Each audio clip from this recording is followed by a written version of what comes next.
Poor little guy. So this is Cristiano. I'm Saskia from Los Angeles Guinea Pig Rescue. Now, this little man, and I'm gonna take him out, but look at this. This was his cage. This is where he lived in. It's a very sad story. We were on my Weakers Facebook page. There was a very distressing message pending about a lady who had a guinea pig living in this cage. But not only that, it was a post that she made on Instagram, I believe, or Twitter, I'm not sure, and she, I don't even know how to say this. She said, I'm waiting for this pig to die, waiting for this animal to die. And you could see him getting up, running to the front of the cage, of this little cage, and weeping loudly like, hey, I'm hungry. Now, I thought this is probably a joke, you know, she probably put it in there for a joke, but no, it was not a joke. This was completely real. So Scott jumped into action, got hold of the lady, went over and eventually picked up the guinea pig. There were some other screenshots of her talking about previous animals that she's had that did not end well with the animals, so that definitely was also something that was very shocking. Look at this. This is not even big enough for a hamster, so I don't know how on earth this poor little thing ended up. How, I just don't get it. I don't get it. Now look at this. Was his little pellet bowl or his water bowl or something? I just, and this thing was like outside the cage. Not that they actually chew on these, but it's not going to do much good when it's outside the cage.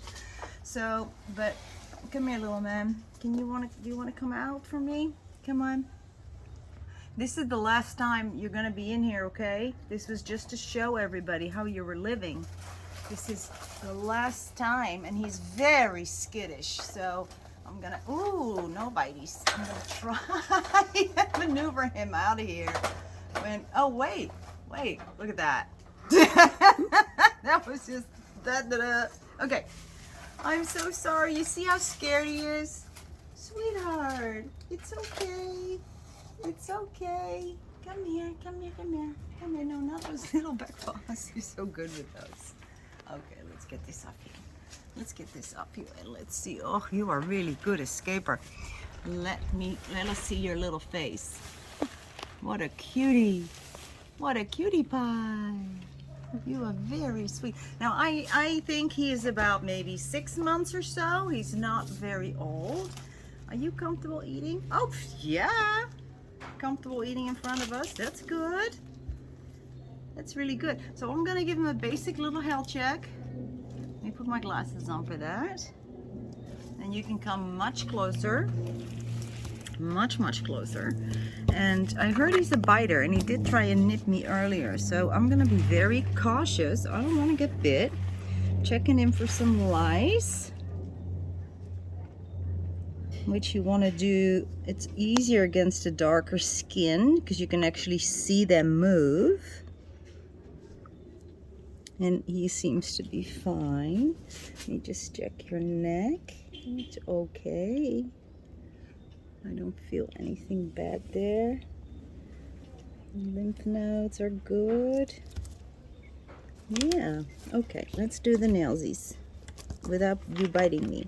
So actually his nailsies, there's not much to cut, but that's because he did get a little cut a few days ago. But I can take off just a little more. Now look at this paw. This paw is very indicative of a fungal foot. This is fungus. His little legs, this should not be a gray color, okay? This should be a nice black. So what we do with this, and I prefer to use the liquid on the feet over the cream, this is called Soul to Bliss, and it doesn't come in this. We put it in here. It's a different bottle. We just like it because it is easier to administer. And you see how I put it everywhere? I put it in between his little toesies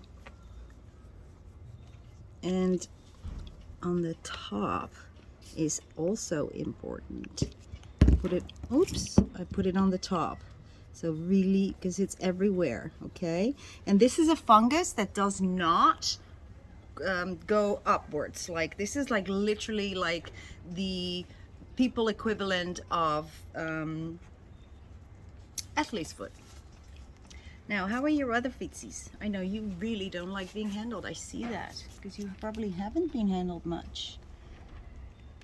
Yeah, you see the front paw as well. If you'll let us watch. Hey, it's okay. You see that little front paw is also really gray instead of nice and black. So this one needs some too.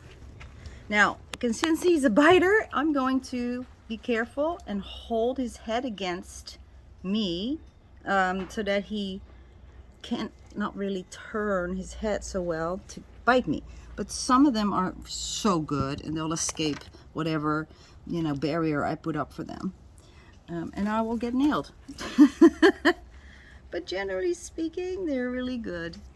And when 1 foot has or 2 feet have problems, then you can usually be sure that all feet need to be treated. Now, how do they get this? They usually get it from where they're bred. They're super prone to this. They get it from the breeders, which usually, I think this might have been a pet store guinea pig. And they get it from, you know, those breeding warehouses where they keep them and where they breed them, which are not fun places at all. They're just horrible rows and rows and rows upon guinea pigs that are being bred. It's not good. It's not a good place. Peter actually did some investigative stuff on that. You can actually find a video on that to see what that looks like. So if there's anyone here looking to buy a guinea pig at the pet store, I really recommend that you go watch that video, okay? Come on, little num-nums. So I named him Cristiano from the soccer player, Ronaldo. Everybody's favorite soccer player, and he's Portuguese, which is, I love Portugal. So that's his new name now, and we're gonna work with him. We're gonna, you know, make sure he's comfortable. We're gonna clear up his little feetsies. But I'm glad we got him at this age, because if he'd lived in there for much longer, and it's 2 years down the road, and then he would have suffered from a lot of health problems. So we're just really happy, and thank you so much, Scotty, for going all the way there and bringing him back here to safety. And yeah, he'll be here so you guys can follow him, okay? And he hasn't actually tried to bite me. He hasn't actually tried to bite me. No, you did not. You're a good boy. So thank you guys. Not a happy story.